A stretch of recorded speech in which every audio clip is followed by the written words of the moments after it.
Bon, je connais pas mal d'entre vous, et ceux qui ne me connaissent pas, je me présente, je m'appelle Jean Pellissier. Ça fait plus de 25 ans, 30 ans que je fais du cabinet en médecine chinoise traditionnelle. J'avais commencé mes études donc de médecine chinoise en 1974 avec le professeur Léon Kokuen, et on avait étudié comme cela, on avait fait 11 années d'études de médecine chinoise, 3 années de base, 5 années de cancérologie, 2 années sur les maladies mentales et émotionnelles.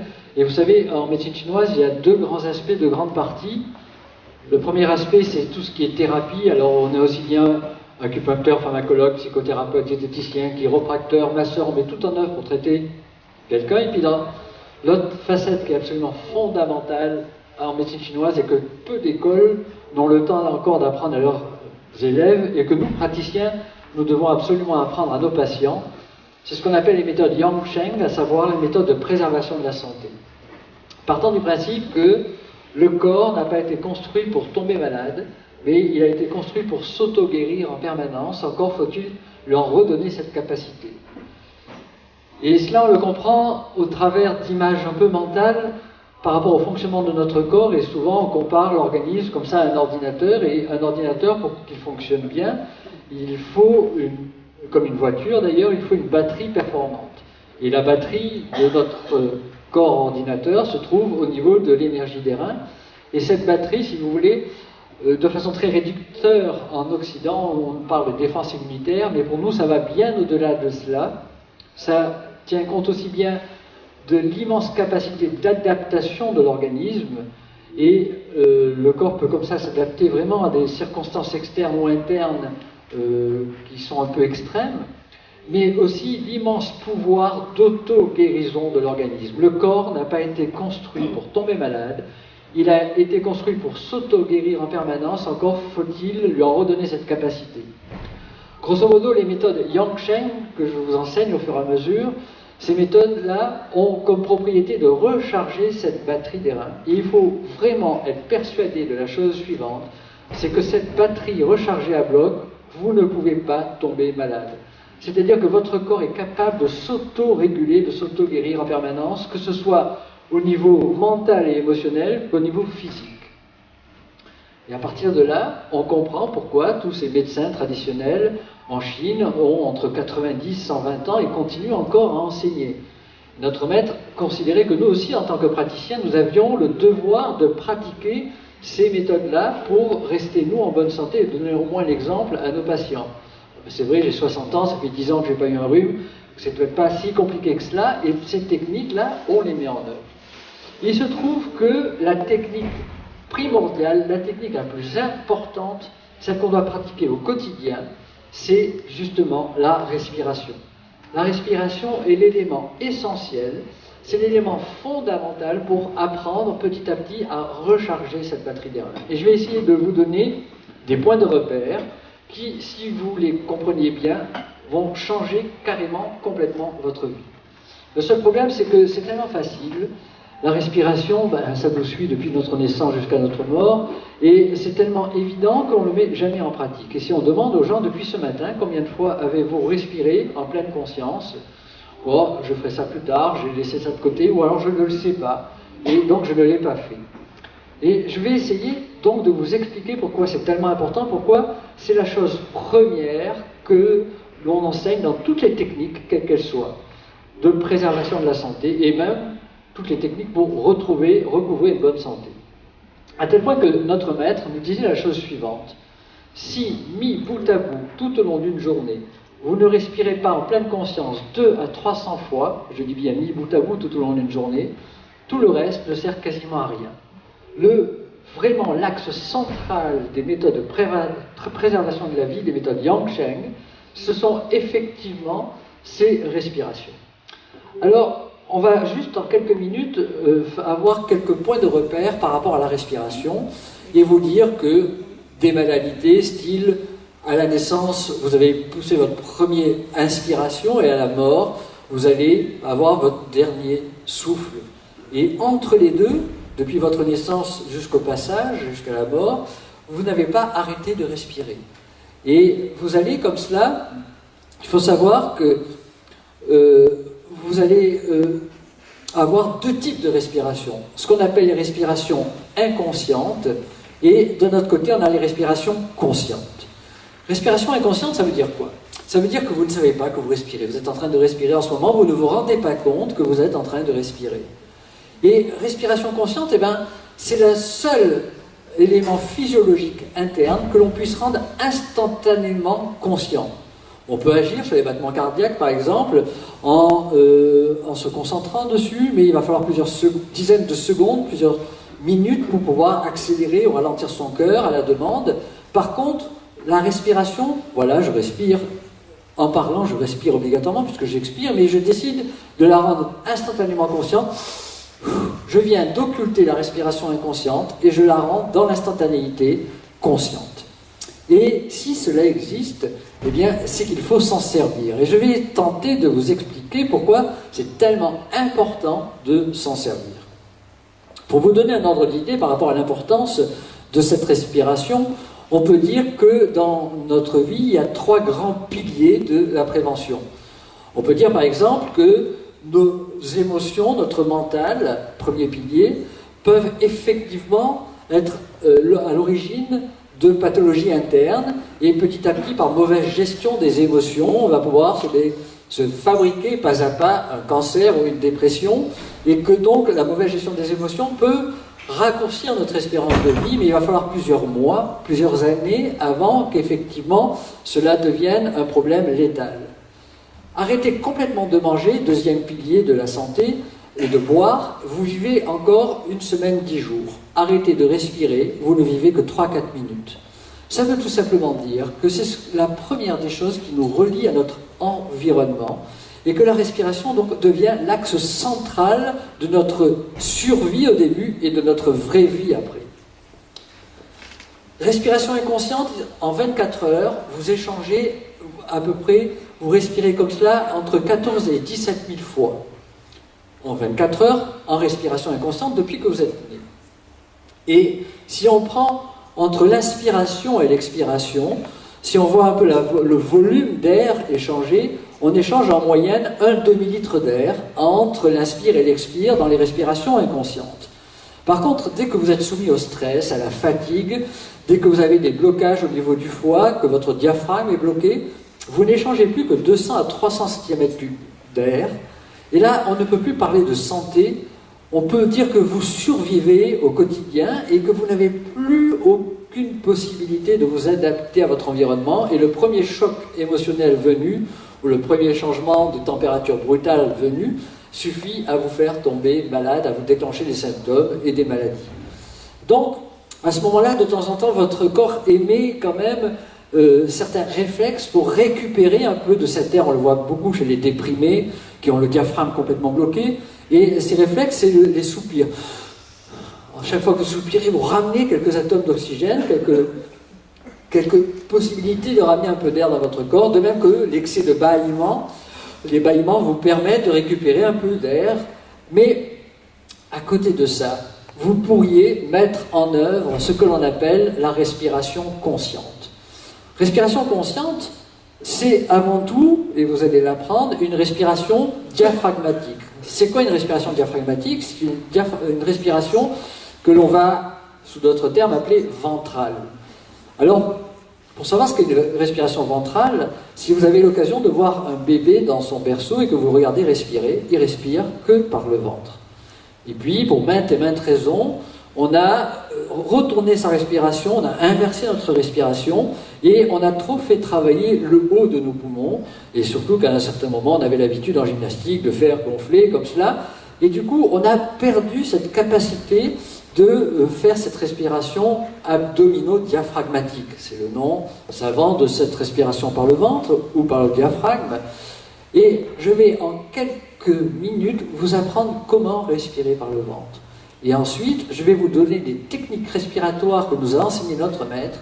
Et si vous les mettez en œuvre, ça va vraiment, véritablement transformer votre vie au quotidien. Alors, comment on apprend à respirer? On va d'abord, comme toute initiation, on va essayer de l'imaginer mentalement, comment ça fonctionne. Et on va s'imaginer donc que vous avez 2 ballons, ou un gros ballon, dans le thorax, et que ce ballon, vous allez le gonfler. Et quand vous le gonflez, c'est parce que vous inspirez, si vous prenez de l'air, vous allez gonfler le ballon, mais vous décidez un peu arbitrairement de ne pas bouger le thorax. Et comme vous ne bougez pas le thorax, et comme ces ballons se gonflent, eh bien, il va bien falloir que ça aille quelque part, et ça va donc descendre vers le bas. Ce ballon, c'est deux poumons. Descendant vers le bas, pourquoi? Parce que ça ne peut pas aller dans le dos, parce qu'il y a les côtes, il y a la colonne vertébrale. Donc, le descendant vers le bas, en réalité, c'est le diaphragme qui va descendre vers le bas. Et si le diaphragme descend vers le bas, toute la barbaque que l'on a dans le ventre ne peut pas aller en arrière, parce que là aussi, il y a les côtes et la colonne vertébrale. Et donc, cette barbaque va avoir tendance à sortir en avant. C'est pour ça qu'on dit que le ventre gonfle. En réalité, ce n'est pas l'air qui rentre dans le ventre, c'est parce que vous avez inspiré, pris de l'air, gonflé vos poumons, empêché que le thorax sorte, et du coup, le thorax ne sortant pas, le diaphragme descend, et puisque ça comprime sur les viscères abdominaux sortent en avant. Et après, eh bien, vous rentrez le ventre, mais en rentrant le ventre, vous faites remonter le diaphragme, et faisant remonter le diaphragme, eh bien, vous obligez les deux poumons à se vider, et vous allez comme ça expirer. Et l'immense intérêt, l'immense avantage de cette respiration, il y en aura d'autres, c'est de faire travailler ce que l'on appelle la base des poumons. Quand on ne respire que par en haut, eh bien, on ne respire que par les sommets, et on n'arrive pas à vraiment ventiler la base des poumons. Or, il faut savoir que toutes les toxines et la pollution ont tendance à descendre et à aller vers la base des poumons. Et donc vous vous engorgez comme ça, progressivement, vos poumons. Le simple fait de respirer par le ventre, comme ça, en faisant mobiliser le diaphragme, permet à toutes ces toxines de ressortir. Je vous donnerai un exercice en image mentale ensuite pour encore plus éliminer ces toxines.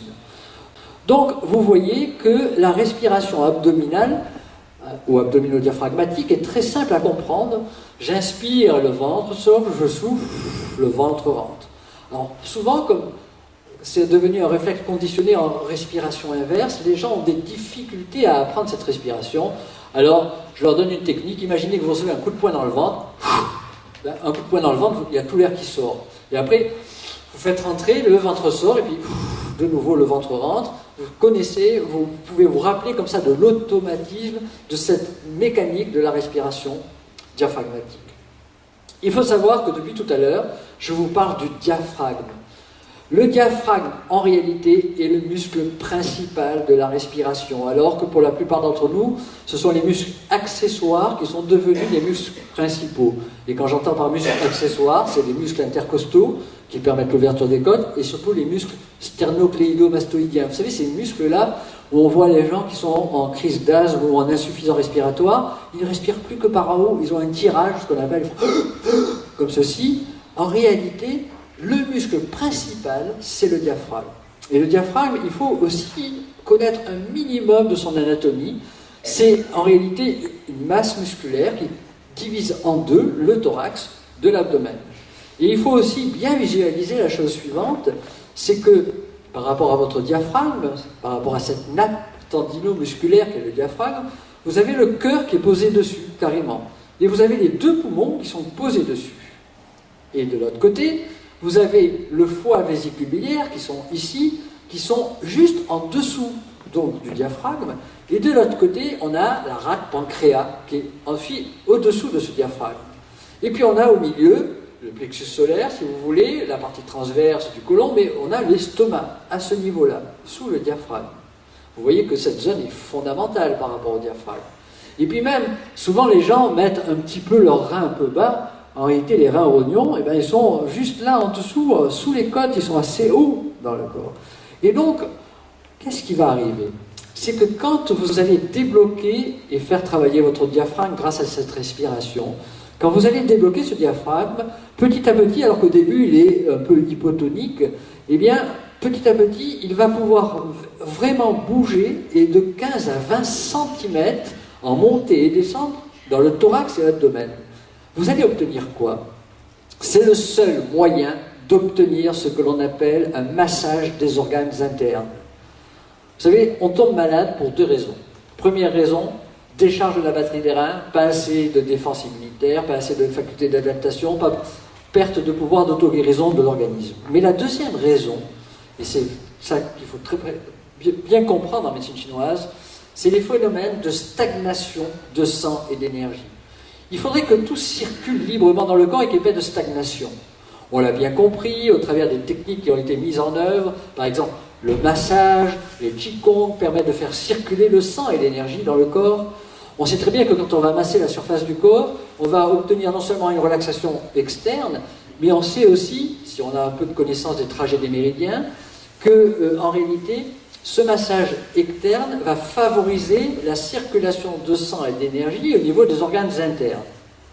Sachant que chez les Occidentaux, le premier organe qui est touché par les problèmes de stagnation de sang et d'énergie, c'est le foie, c'est toute cette zone-là. Eh bien, là, en respirant par le ventre et par le diaphragme, ce que vous allez pouvoir faire, c'est que vous allez obtenir un vrai massage direct interne des organes internes, que ce soit le cœur, le foie vésicule biliaire, la rate pancréas, tout ça par cette montée et descente du diaphragme. Déjà, si vous avez cela en ligne de mire par rapport à la pratique quotidienne que vous devez faire, vous avez fait un immense progrès, parce que vous allez éviter que des stagnations perdurent, et que ces stagnations génèrent de la chaleur, de la douleur, des transformations de déchets en poison, de l'inflammation, etc., etc., etc. Alors, quand on a donc compris cette visualisation de la respiration, je vais vous donner 3 exercices que nous a enseigné notre maître, qu'on devrait pratiquer au quotidien. Et ces 3 exercices vont agir sur tout un tas de causes réelles de pathologies internes que l'on peut avoir. Alors je vais vous donner 2 exercices qu'on fait quand on est allongé, couché dans son lit, et un exercice que vous allez faire ensuite au long de la journée. Les 2 exercices que vous faites couché, quand on fait l'exercice couché de respiration, en règle générale, on inspire par le nez, mais on souffle par la bouche pour canaliser le souffle. Et donc j'inspire par le nez, et puis je souffle par la bouche. Premier exercice, vous le faites le matin au lever avant de poser un pied par terre. Vous prévenez surtout votre conjoint, parce que s'il vous entend respirer comme ça, il va appeler le SAMU tout de suite, en se demandant si vous n'êtes pas en train de faire une crise cardiaque ou si vous ne débloquez pas un peu. Et donc, parce que cette respiration consiste à être assez violente. Et vous allez faire comme ceci.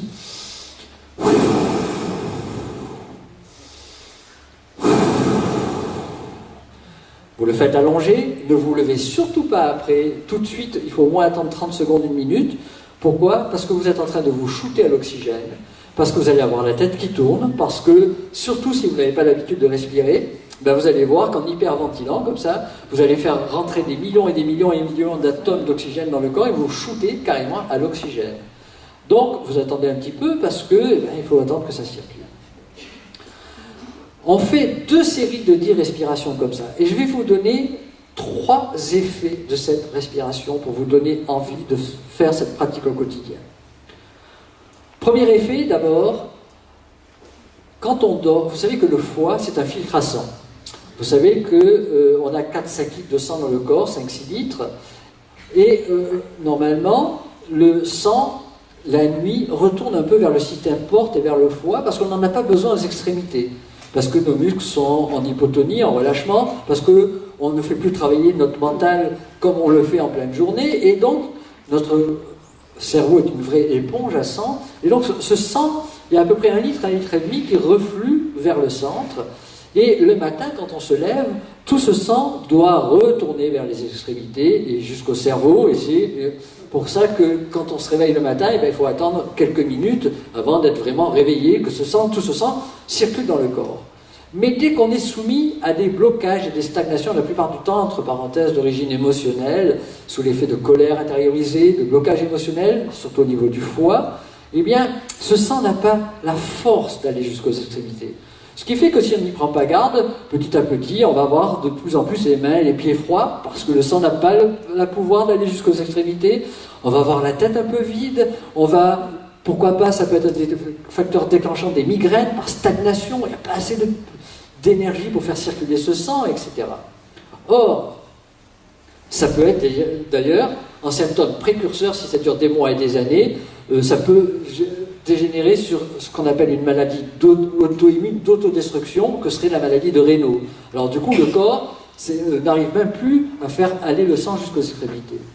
Eh bien, quand vous allez respirer par le ventre de façon assez violente, en faisant monter et descendre votre diaphragme, qu'est-ce qui va arriver?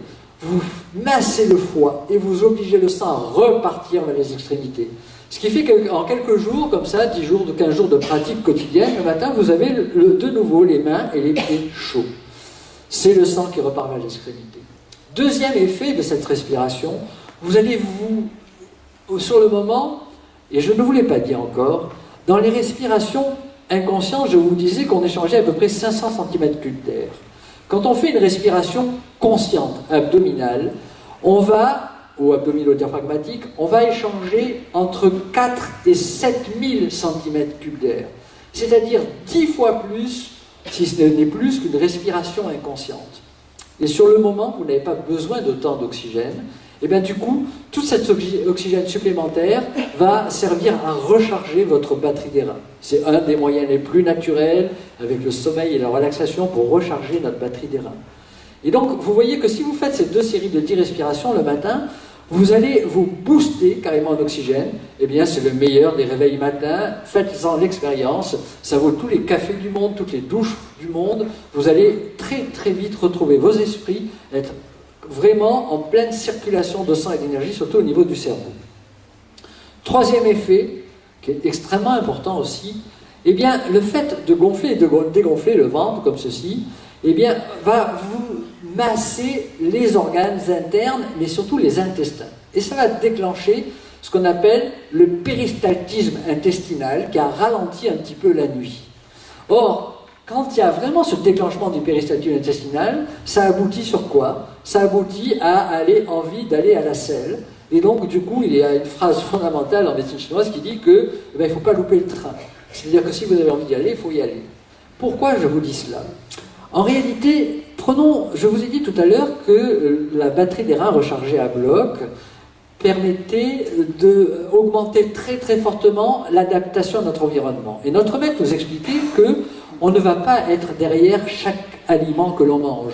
On ne va pas analyser chaque aliment et on ne va pas voir s'il y a des pesticides, insecticides. Quand on est en bonne santé, quand notre batterie est rechargée à bloc, notre corps est largement capable de rejeter les poisons par les selles et les urines. C'est son but ultimé, à condition d'aller à la selle le lendemain de la consommation d'un bol alimentaire, c'est-à-dire d'avoir un cycle régulier au niveau des selles.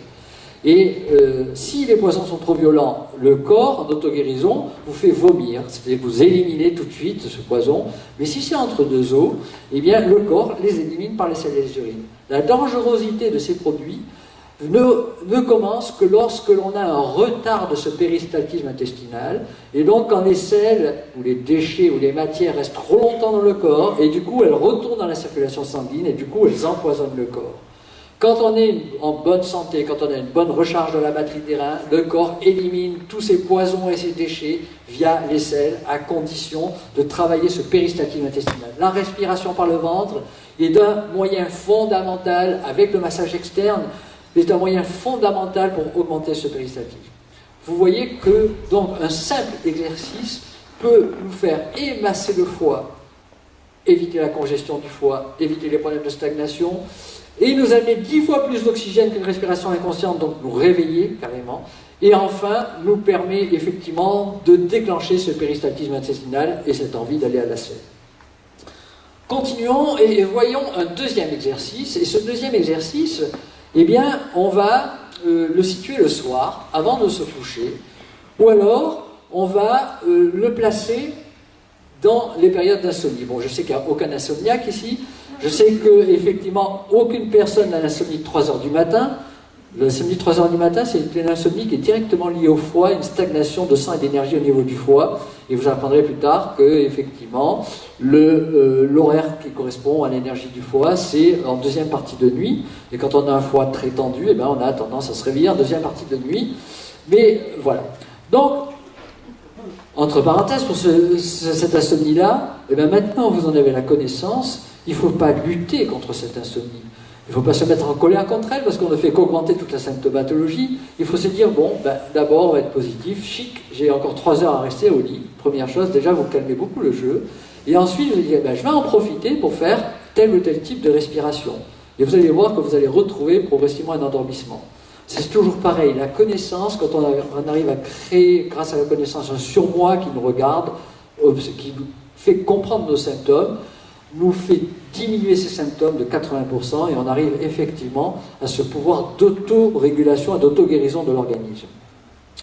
Donc en gros, le soir, avant de vous coucher, au moment où vous êtes dans votre lit, vous allez vous endormir, faites 2 séries de 10 respirations, mais alors à ce moment-là, vous allez laisser l'air pénétrer par vos narines, tranquillement, sans forcer, et après vous allez vous imaginer que vous avez une bougie devant vous avec une flamme, et vous voulez que la flamme ne bouge que pratiquement peu. Et vous faites... Et là, je pourrais le faire pendant 40, 45 secondes, 1 minute, quand vous arrivez bien à canaliser votre souffle. Au début, vous le faites pendant 15 secondes, 20 secondes, 30 secondes, et puis tranquillement, sans forcer, sans arriver au bout, sans arriver à l'apnée, vous faites tranquillement cette respiration-là. Eh bien, je peux vous assurer que, en plus, si sur cette respiration, vous ajoutez une visualisation, la visualisation, ça serait quoi? Vous imaginez que l'air que vous inspirez est une air qui est blanche, immaculée et qui vient nourrir votre corps. Et l'air que vous allez expirer plus longtemps, beaucoup plus longtemps que ce que vous inspirez, est un air un peu grisâtre. C'est tous les déchets du corps qui s'en vont.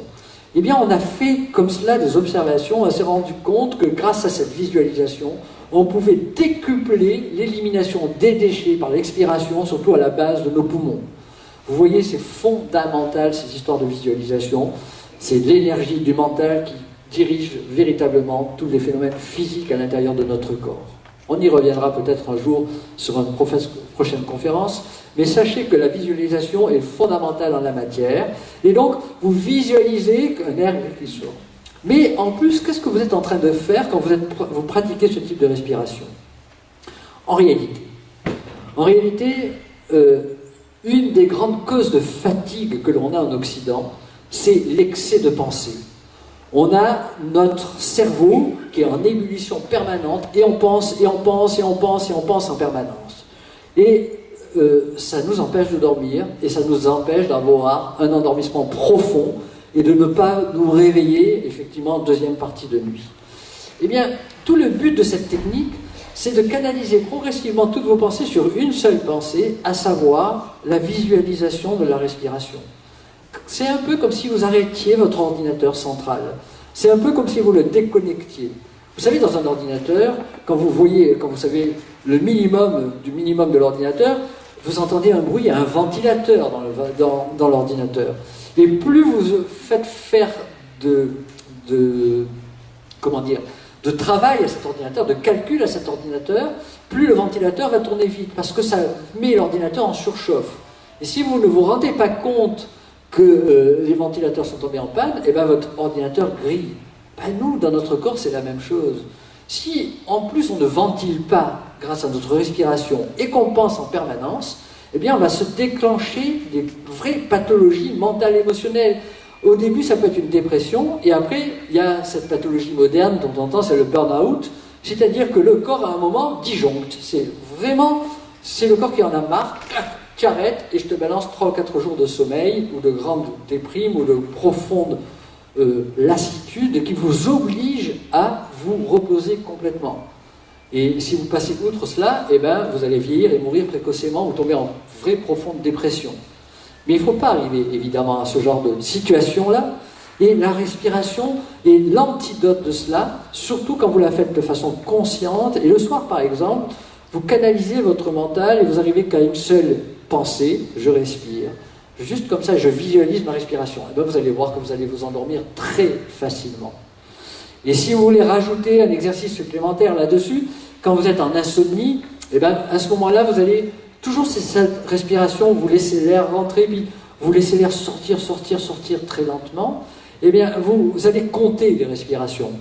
Un peu comme on compte les moutons pour s'endormir, mais là, en plus, vous vous concentrez sur cette respiration et sur le comptage de la respiration. Et, par exemple, inspire, expire, j'inspire, expire, vous comptez 1, 2, deuxième, j'inspire, expire, 3, j'inspire, expire, 4, et vous arrivez jusqu'à 10 comme ça. Et quand vous êtes arrivé à 10, vous recommencez à compter à 1. Et puis vous comptez 1, 2, 3, inspire, expire, et puis vous allez jusqu'à 9. Mais Quand vous arrivez jusqu'à 9, vous repartez à 1. Et puis vous continuez et vous allez que jusqu'à 8. En règle générale, au bout de ce troisième cycle, arrivé à 8, vous êtes déjà rendormi. Pourquoi? Parce que le simple fait de canaliser votre mental sur un seul point, le comptage, là, eh bien, vous fait vous rendormir très rapidement. Faites l'expérience la prochaine fois que vous avez cette insomnie de 3 heures du matin ou que vous avez des difficultés à vous endormir le soir. 2 fois 10 le soir, 2 fois 10 le matin, ça fait 40 respirations. Où allons-nous placer nos 260 autres respirations dans la journée? Eh bien, c'est là où on en arrive à une notion fondamentale en médecine chinoise. Et je vais essayer, au travers de la respiration, de vous faire toucher du doigt et vous faire comprendre cette notion fondamentale. En réalité, dans une journée, vous avez des tonnes de moments morts. Vous pensez beaucoup trop pendant ces moments morts. Ces moments morts, c'est quoi? Vous êtes à un feu rouge, vous êtes en train de lasser vos chaussures, vous êtes en train de voir un spot publicitaire à la télé, j'espère qu'il n'y a pas de publiciste dans la salle. Vous êtes en train, il y a vraiment tout un tas de moments où on pourrait se dire, j'arrête de penser. Mais on est sur la lancée, et puis on marche, et puis on fait n'importe quoi, et on pense, et on pense, et on pense en permanence. Résultat des courses, à 5 heures du soir, la batterie d'air est complètement vidée, et on n'a plus aucune possibilité d'autorégulation de l'organisme. Eh bien, si dans la journée, vous êtes capable de vous arrêter, vous êtes à un feu rouge, plutôt que de penser pendant ce feu rouge, eh bien vous dites, tiens, je vais en profiter pour faire pendant 30-40 secondes 7, 8, 10 respirations conscientes. Alors que vous soyez assis, debout, dans n'importe quelle position, vous inspirez alors à ce moment-là que par le nez. J'inspire et j'expire par le nez. Alors que couché, je vous disais, inspirez par le nez, soufflez par la bouche. Là, je suis dans cette position, j'inspire tranquillement et je souffle, mais alors, comme je sais respirer par le diaphragme, je vais respirer par le ventre, mais de l'extérieur, les gens ne le voient pas à ce moment-là. Ce n'est pas la grande amplitude respiratoire, mais de toute façon, dites-vous qu'à ce moment-là, vous échangez quand même entre 3 et 5 000 cm3 d'air, 10 fois plus qu'une respiration inconsciente. Eh bien, si vous êtes capable, le jour où vous êtes capable de respirer comme ça, de vous arrêter comme ça 15, 20, 30 fois dans la journée, en respirant 7 à 10 fois à chaque fois, donc 7 à 10 fois, 20 à 30 fois, ça fait entre 200 et 300 respirations, eh bien, vous allez toucher du doigt et vous allez comprendre ce que l'on appelle, en médecine chinoise, apprendre à gérer ses émotions. Vous allez dire, mais qu'est-ce qu'il me raconte là? Je m'arrête 30 fois, comment je peux apprendre à gérer les émotions par rapport à cela? D'abord, le simple fait de s'arrêter plusieurs fois dans la journée, comme ça, eh bien, imaginez, et c'est la réalité de la chose, c'est que toutes les activités que vous avez dans la journée, à partir du matin où vous vous levez jusqu'au soir où vous vous couchez, sont des activités centrifuges sur votre énergie. Vous puisez dans votre énergie interne et vous la balancez à l'extérieur. Donc c'est quelque chose de yang qui s'échappe du corps. Et si vous ne prenez pas dans la même journée le temps de recharger cette énergie qui s'est échappée du corps, eh bien vous êtes, comme je vous disais tout à l'heure, à 5 heures de l'après-midi, vidé complètement. Alors que si vous vous arrêtez de temps en temps, 30-40 secondes, eh bien chaque fois que vous respirez en pleine conscience, 3 à 7 000 cm3 d'air, ou à 5 000 cm3 d'air, eh vous êtes en train de recharger votre batterie que vous venez de décharger. Et le maître mot en médecine chinoise, dans les méthodes Yangsheng de préservation de la vie, c'est je décharge, je charge en permanence tout au long de la journée. Alors qu'en Occident, on fait je décharge complètement, je suis épuisé le soir, j'essaie tant bien que mal de recharger la nuit, et puis je décharge, et puis quand je prends mes RTT ou mes vacances, j'espère me recharger pendant mes vacances. Ce qui est une utopie totale. Parce que votre corps à ce moment-là va être en dispersion et n'arrivera pas véritablement à se recharger. Alors que nous, on nous apprend à nous recharger dans la même journée. Un pratiquant d'art martial, quand il fait 1, 2, 3 heures de pratique quotidienne dans la journée, il va faire 1 ou 2 ou 3 heures de méditation ou d'exercice interne pour recharger ce qu'il a déchargé. Et la respiration consciente, multi-arrêt dans la journée, va vous permettre de vous recharger. Et faites l'expérience, et à 5 heures de l'après-midi, vous êtes aussi en forme que le matin à 10 heures du matin ou à midi. Et c'est vraiment un axe essentiel, et une des raisons pour laquelle il faut s'arrêter plusieurs fois dans la journée pour respirer. Mais il y a une autre raison.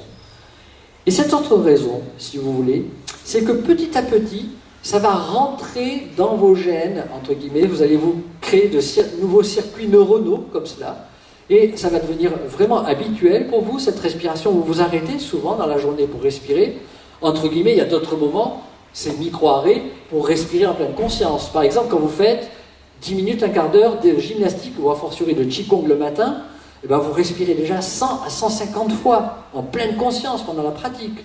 Quand vous faites 2 fois 10 minutes de relaxation dans la journée, 10 minutes après le repas de midi, 10 minutes le soir, vous faites en pleine conscience à chaque relax au moins 80-100 respirations conscientes. Donc c'est facile d'arriver aux 300 respirations conscientes dont je vous parlais tout à l'heure. Hein. Et quand vous apprenez donc à vous arrêter très souvent comme ça dans la journée, vous êtes petit à petit en train de vous initier à ce que l'on appelle en médecine chinoise la pleine conscience. La pleine conscience, c'est s'arrêter là, ici et maintenant. La pleine conscience, la définition de notre maître, c'est quand tu pisses, tu sais que tu pisses. Quand tu bois, tu sais que tu bois. Et tu ne penses pas à 1000 autres choses en même temps. Et donc, petit à petit, comme ça, vous agissez en pleine conscience permanente. Alors, on peut l'apprendre, cette pleine conscience, grâce à la méditation, par exemple. Mais la pleine conscience des méditants n'est pas la même pleine conscience de ce que je suis en train de vous parler là. La pleine conscience des méditants, des vrais méditants, c'est d'arriver à une non-pensée totale. Et qui dit non-pensée totale dit non-temps. Bon, c'est un peu compliqué cela, en même temps on peut le visualiser. On peut dire que le temps n'existe que parce qu'il y a les deux opposés yin-yang, et les deux opposés yin-yang c'est le passé et l'avenir. Parce qu'il y a un passé, parce qu'il y a un avenir, il y a le temps entre les deux, ce qui nous explique d'ailleurs la relativité du temps. Un temps peut passer très vite ou très lentement. Et à partir de là, on pourrait dire que la pleine conscience, c'est de raccourcir ce temps, et on est là. Mais le problème de la pleine conscience, c'est que ça vient de passer aussi, c'est aussi du temps.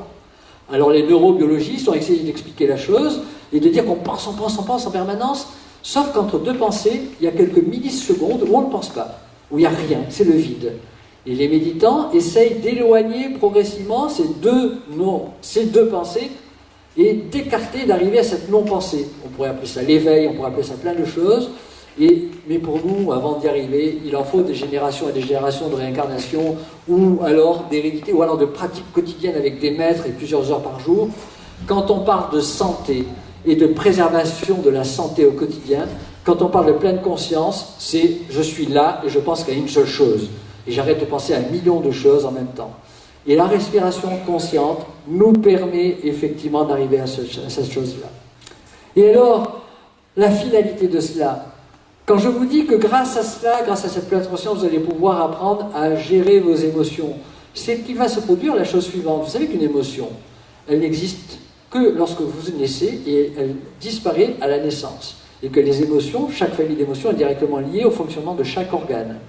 Et qu'on peut considérer que dans une émotion, quelle qu'elle soit, vous prenez la colère, la tristesse, la peur, l'angoisse, la joie, la réminiscence, parce que ça c'est le passé, eh bien, vous en êtes l'écrivain, le chef d'orchestre, le réalisateur et l'acteur de cette émotion.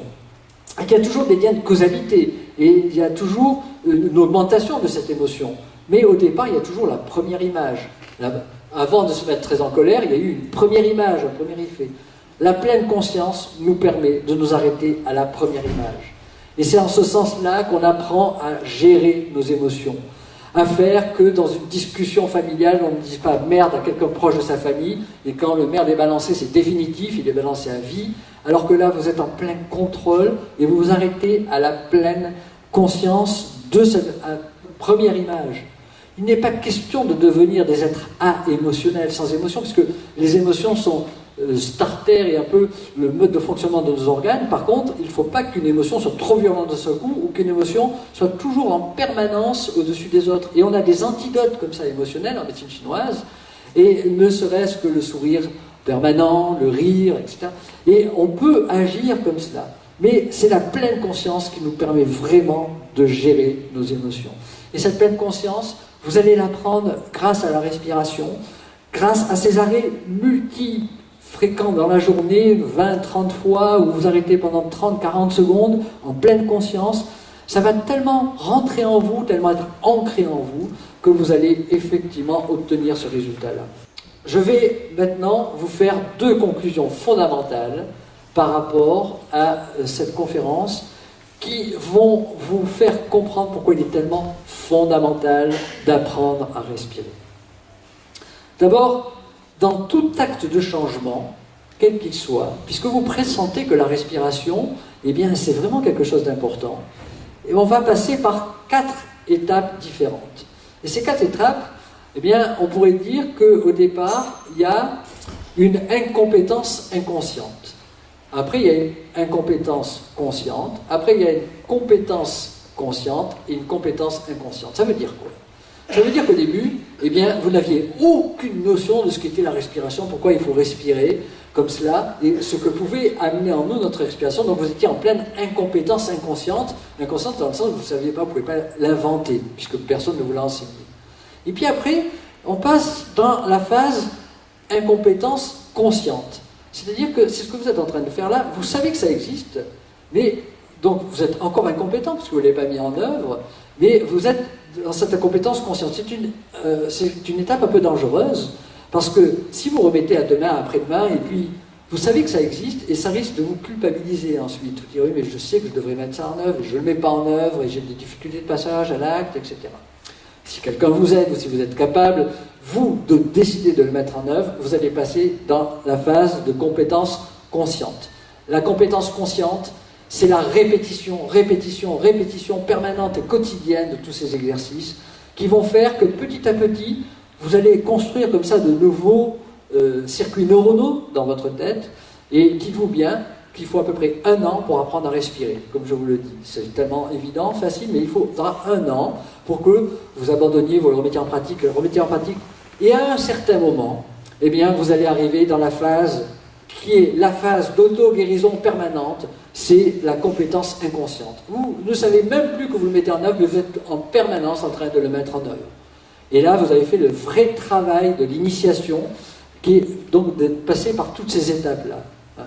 Et c'est très important. Et ce qui est, là, vous avez compris que la phase la plus importante, c'est la phase compétence consciente, c'est-à-dire je remets tous les jours en œuvre cela, pour qu'un jour ça devienne tellement inconscient. C'est comme lorsque vous apprenez à conduire à un moment, quand vous êtes arrivé à l'étape ultime compétence inconsciente, vous ne savez même plus que vous conduisez quand vous allez d'un endroit à un autre, vous ne savez même plus que vous passez des vitesses, plus rien du tout, c'est ancré en vous. Eh bien la respiration, comme la conscience de l'instant présent, doit devenir vraiment petit à petit compétence inconsciente, mais ça ne peut se faire que par la répétition permanente. Enfin, conclusion, je voudrais vous faire comprendre et toucher du doigt un des éléments suivants.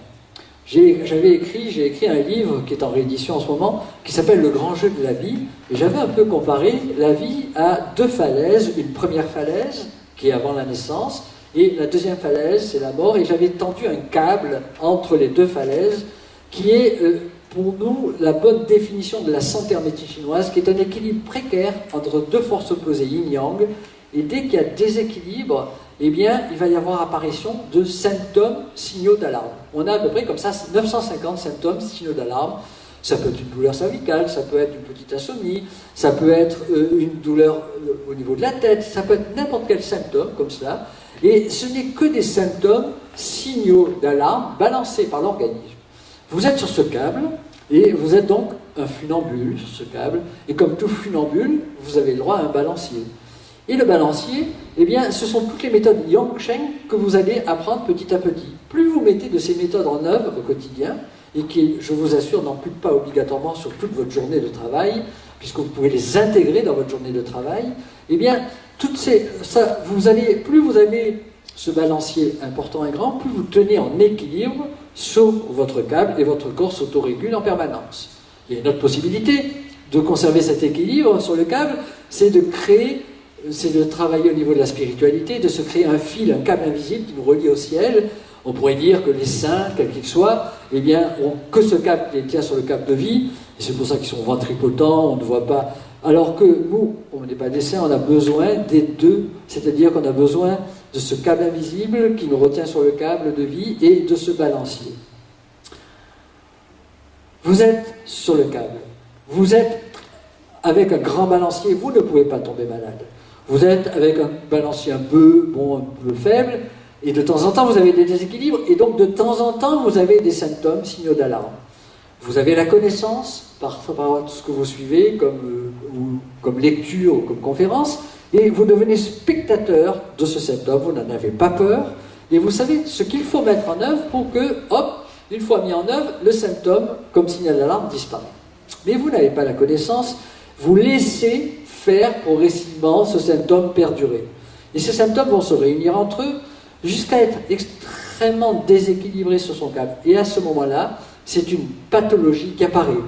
Et cette pathologie, elle peut être ou une fragilisation à la pénétration des agents externes, mais surtout pour nous occidentaux, une pathologie interne, quelle qu'elle soit, que ce soit le diabète, que ce soit les rhumatismes, que ce soit l'hypertension artérielle, les cardiopathies, les cancers, les dépressions, les maladies mentales et émotionnelles, toutes ces pathologies que l'on appelle internes sont en réalité, et on peut totalement le concevoir, des maladies auto-immunes, des maladies d'autodestruction. C'est un peu comme si le corps en faisait trop vite. Vous prenez un rhumatisme, vous avez des millions de globules blancs qui arrivent à cet endroit-là, plus il y a de ces globules blancs, plus ça auto-entretient le foyer inflammatoire, et plus vous avez une destruction osseuse, et ainsi de suite. Il faut casser ce cercle vicieux. Le corps en fait trop. Si vous comprenez ce qu'est un cancer, c'est la même chose. Si vous comprenez l'autodestruction amenée par ces maladies internes générées par la mauvaise gestion des émotions, c'est exactement la même chose. Et donc, vous êtes en autodéséquilibre très important sur le câble. Un praticien, qu'est-ce qu'il fait? Il ne guérit pas la personne. Qu'est-ce qu'il va faire? Il va recharger votre batterie des reins, il va faire ce qu'il faut pour enlever les stagnations de sang et d'énergie, et il va redonner au corps la capacité de s'auto-guérir. Et du coup, on ne guérit pas, on redonne la capacité au corps du patient de s'auto-guérir. Et ça, c'est fondamental, cette vision. Et d'autodestruction, on va passer à l'auto-guérison de nouveau. Et votre corps va retrouver son équilibre sur le câble. Or, quand vous méditez et que vous vous concentrez sur la respiration, vous allez vous rendre compte qu'en réalité, c'est pour ça que la respiration dans le coffret a été mise en premier, c'est le premier élément moteur pour apprendre à recharger directement sa batterie des reins et pour apprendre à retrouver son équilibre sur son câble de vie. Et c'est pour ça qu'un praticien, quel qu'il soit, doit à la première séance ou à la deuxième séance où vous le voyez, vous apprendre à respirer et à débloquer votre diaphragme. S'il ne le fait pas, il est passé à côté de plein de choses par rapport à ce pouvoir d'auto-guérison que votre organisme. Or, il se trouve que la respiration, une fois qu'on sait la faire, c'est gratuit, c'est facile à prendre, facile à mettre en œuvre, on ne peut pas la monnayer, et c'est pour ça que la plupart du temps, on la laisse de côté. Donc, fondamental, comprenez que si, en sortant d'ici, vous vous mettez à respirer le plus souvent en pleine conscience, très rapidement, vous allez totalement changer par rapport à tout ce qui est déséquilibre interne dans votre corps. On m'a fait signe que j'avais terminé cette conférence. Je vous remercie beaucoup pour votre écoute et tout cela. Merci pour votre écoute et à bientôt.